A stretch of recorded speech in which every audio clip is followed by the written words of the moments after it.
भारत से ज्वाइन किया है विक्रम सिंह जी ने, जो कि एक्स डीजी यूपी पुलिस हैं। आप सब देखते रहते हैं विक्रम साहब को, और हम बहुत कुछ सीखते हैं सर आपसे। थैंक यू सो मच कि आज आ पाए। थैंक यू आरजू जी। सीखने का मौका तो और एकाधिकार मेरा है, मोनोपली आपकी है सिखाने की और मेरी सीखने की।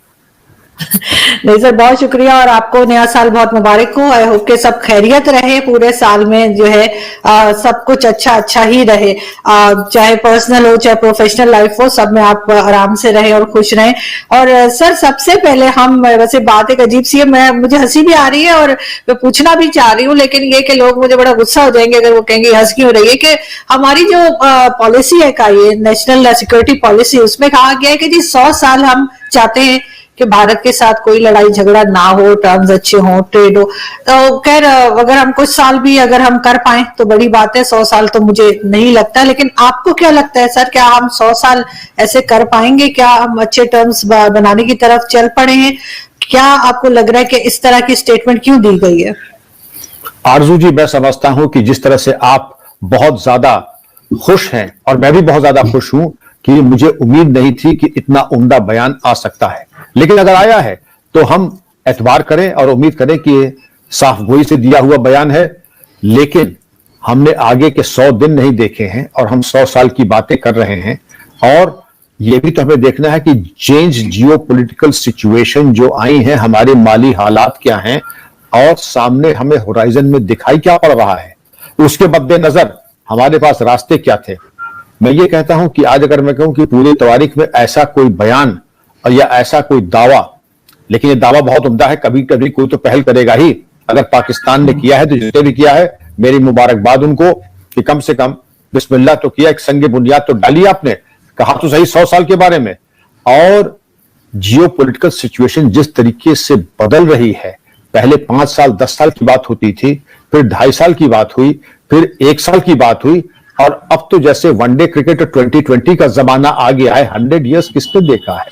हालात जिस तरीके से बदल रहे हैं, जिस तेजी से बदल रहे हैं, लेकिन जिस तरीके से हालात सऊदी अरेबिया और दुबई और इस्लामिक वर्ल्ड और मिडिल ईस्ट में बदले हैं, यूरोप में बदले हैं, अमेरिका में बदले हैं, और जो नई फ्रेंडशिप्स आ रही हैं अफगानिस्तान की वजह से जो चेंजेस आए हैं, उसके मद्देनजर शायद, और ये मैं फिर उसकी बहुत इसको वेलकम करूंगा कि पाकिस्तान का 100 साल तक वो हिंदुस्तान के साथ अमन चाहता है, कोई जंग नहीं चाहता है, और ट्रेड और कॉमर्स को बढ़ावा देना चाहता है। इससे ज्यादा खुशखबरी क्या हो सकती है?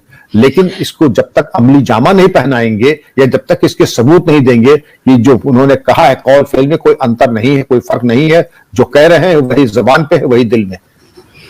नहीं, आप बिल्कुल ठीक कह रहे हैं सर, लेकिन ये चीज एक बड़ा अच्छा कहना चाहिए कि स्टेटमेंट आया है, उम्मीद कोई नहीं कर रहा था। और हम लोग खैर 100 साल सुन के हमें हंसी आई। हमने कहा अगर ये 5-10 साल भी कह दें और 5-10 साल भी अगर अच्छे हम गुजार पाए तो बहुत बड़ी अचीवमेंट होगी पाकिस्तान के लिए भी और हिंदुस्तान के लिए भी। लेकिन साथ ही हमने देखा कि हमारे जो फॉरेन मिनिस्टर हैं शाह महमूद कुरैशी साहब, वो स्पेन के विजिट पे थे और वहां उन्होंने कश्मीर का बिल्कुल नाम नहीं लिया। वरना हम लोग हर जगह जाकर कश्मीर करने की आदत सी है और कहते भी हैं कि हम हर जगह जाके कश्मीर के इशू को हाईलाइट करेंगे। लेकिन इस बार पहली बार ऐसा हुआ कि फॉरेन मिनिस्टर गए हैं और उन्होंने कश्मीर का जिक्र नहीं किया, और इस चीज को लिए भी यहाँ पे काफी लोग बात कर रहे हैं। क्या ये भी एक स्टेप है उस तरफ कि हम कश्मीर को थोड़ा सा साइड पे करके और अपने टर्म्स बेहतर करने जा रहे हैं? ये बड़ी मुबारक बात है, बड़ी मुबारक खबर आपने दी है। मैं समझता हूं कि हर हिंदुस्तान पाकिस्तान का दोस्त इसका इस्तेकबाल करेगा, और जिन्होंने भी हमारे जो वजीर साहब हैं उनको मुबारकबाद पेश करेगा कि उन्होंने एक बहुत अच्छी पहल की है, और इसको हर तरफ इसके मुताबिक कार्रवाई भी होनी चाहिए और इसको रेसिप्रोकेट भी करना चाहिए। अगर स्पेन जाके उन्होंने कश्मीर का तस्करा नहीं किया तो ये कोई मामूली चीज नहीं है, बहुत बड़ी चीज है। और अगर संग बुनियाद में उन्होंने इस तरीके की मोहब्बत और खुलूस डाल करके कोई एक बुनियाद के ऊपर इमारत बना रहे हैं, मुझे कोई शक नहीं कि वो इमारत बहुत बुलंद होगी, बहुत मुबारक होगी। और अगर शुरुआत ही अच्छी हो गई है, well begun is half done, आगे देखिए क्या होता है। लेकिन अगर इतनी शुरुआत की है तो वो जो हमारे तमाम हालात हैं, जियो पॉलिटिकल चेंजेस हैं, शायद अमन हमारी अब मजबूरी है, जंग कोई अफोर्ड नहीं कर सकता, ना हम न पाकिस्तान। کہ سر یہ بات تو ہمیشہ سے ہوتی رہی ہے کہ اگر کشمیر کا ایشو نہ ہو تو ہندوستان پاکستان کے پاس ایسی کوئی وجہ نہیں ہے جس کی وجہ سے ان کی آپس میں جو ہے وہ اچھی طرح سے بات چیت نہ ہو یا ٹریڈ شروع نہ ہو. آپ کو کیا لگ رہا ہے کہ یہ اچانک جو تبدیلی آئی ہے اس کی کیا وجہ ہو سکتی ہے؟ کیا کوئی اور تیسرا ملک ہو سکتا ہے جس نے پریشر ڈالا ہو، چاہے سعودی عرب ہو یا امریکہ، یا کیا وجہ ہو سکتی ہے کہ آل آف اے سڈن ہم دیکھتے ہیں کہ پاکستان کا رویہ بدلا ہوا ہے؟ رویہ کیوں نہ بدلے گا آرزو جی؟ ہم بات کر رہے ہیں 1947 کی. 1947 کے آج کتنے سال ہو گئے؟ 72-73 سال ہونے کو اب آ رہے ہیں اور ساری دنیا بدل گئی. افغانستان بدل گیا.